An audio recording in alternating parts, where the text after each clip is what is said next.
what year is it? 2006? I feel like this has kind of a dreamy look to it. It's kind of blurry. Let me just start by saying that I started recording this on my nice HD camera, and I looked down at the computer where I have like a little live view of it.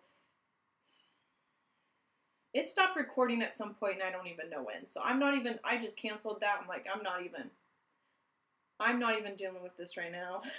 I just want to come here and talk to you because it's what I do. Let me start by saying that I think I slept through all of November because I don't know what happened to it. Where did it go? But I have made a decision to now post weekly videos on Sundays. Why Sunday, you may ask? So many people with schedules have videos on Monday, Wednesday, Friday, Monday through Friday, Monday and Thursday, Saturday, but barely anyone posts videos on Sunday. And this is so frustrating to me as a viewer because I go onto YouTube on Sundays and I'm like, crickets, nothing there. I am making videos on Sundays because I'm nice and I want to be like, hey, you have something to watch today. But I want you guys to hold me to this plan. If there is a Sunday where it's like midnight on Sunday night, I still haven't posted a video, go on Twitter, go on Facebook, send me messages, send me tweets, be like, hey Melody, where the hell is your video?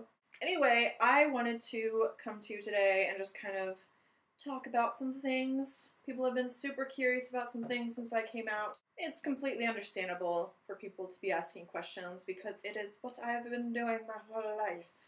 Coming out has been one of the hardest, if not the hardest thing that I've ever done. It shouldn't really be that hard, but I know you guys understand with the situation that it was very difficult. I had been thinking about my sexuality for a very long time, as you guys know, but I didn't think about coming out until maybe a few months before I actually did. And even then I was like, no, it can't happen. I can't come out now. I just have to, no, if I keep trying with this whole straight thing, I mean, I care about him, so it's gotta, I don't know. I'm hearing some weird ass noises outside.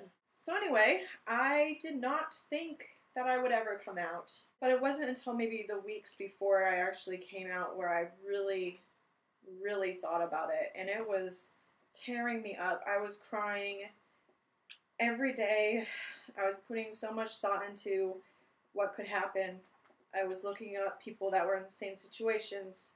I was looking up what would happen with Isaac's immigration because I didn't want him to end up in a situation where he would suddenly have to go back to England and drop everything here, and like we couldn't afford to fly him back. So I didn't want to make things worse. But to answer a question a lot of people have, Isaac has his green card now. He's perfectly legal to be here. He has his next immigration thing in like 10 years.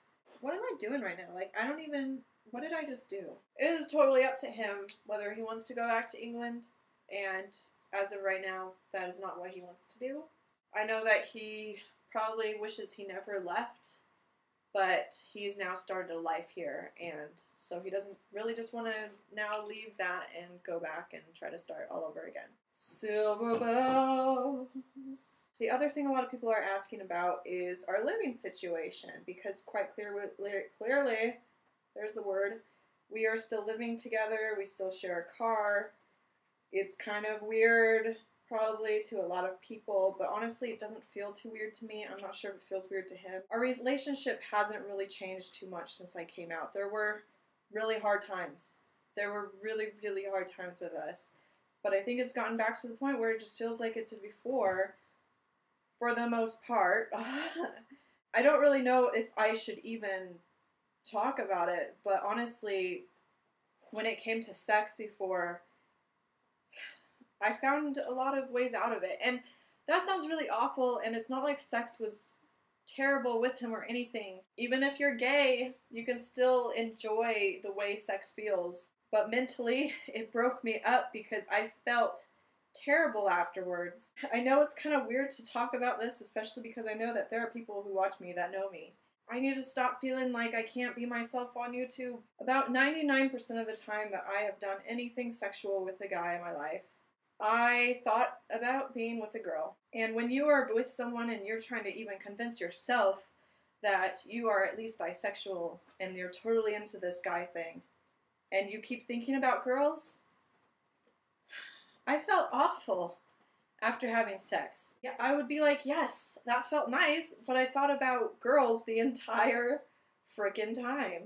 Of course, I wish we were both financially secure enough to be able to move on and move out and just visit each other and just be friends that way, but as of now, we have to stay living together. And the fact is, a lot of ex-couples have to stay living together because it is just too damn expensive to live on your own. That was one thing I thought about before coming out. I thought, well, we can barely afford living together as it is.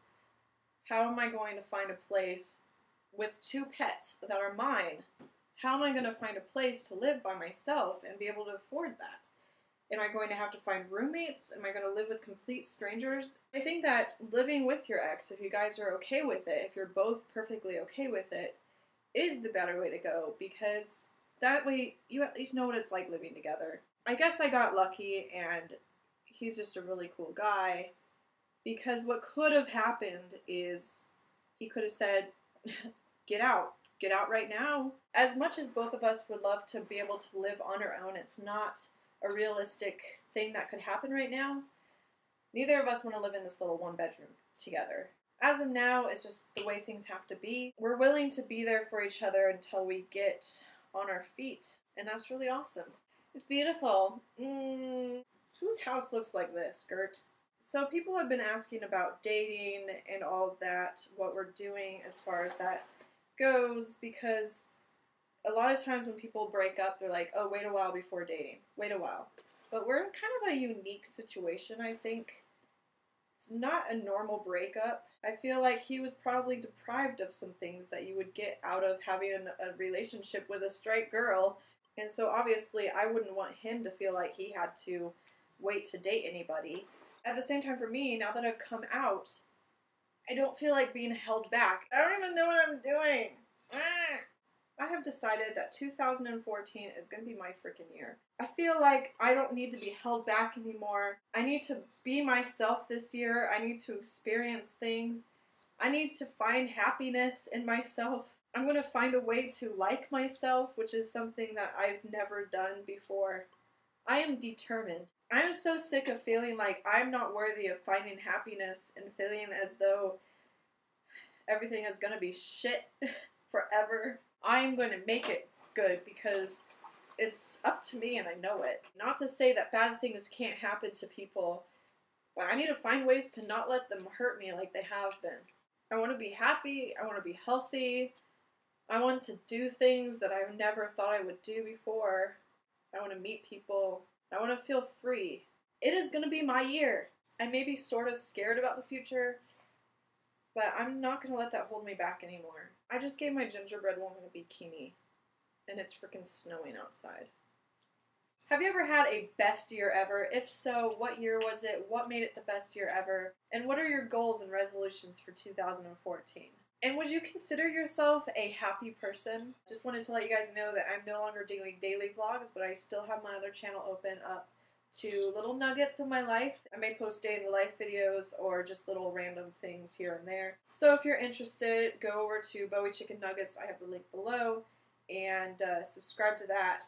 But I had a fun little run of it, and it was a really cool experience. I went 220 days of vlogging every single day. If you weren't subscribed to that channel while I was still vlogging every day, at least you still have 220 videos you guys can still watch if you ever get bored. Well, I'm going to continue gluing stuff randomly to my little lesbian house, and I will see you guys next Sunday, hopefully in a better quality than today. I am sorry about that. I just realized the little fireplace video stopped. I don't know when it stopped. Okay. Bye.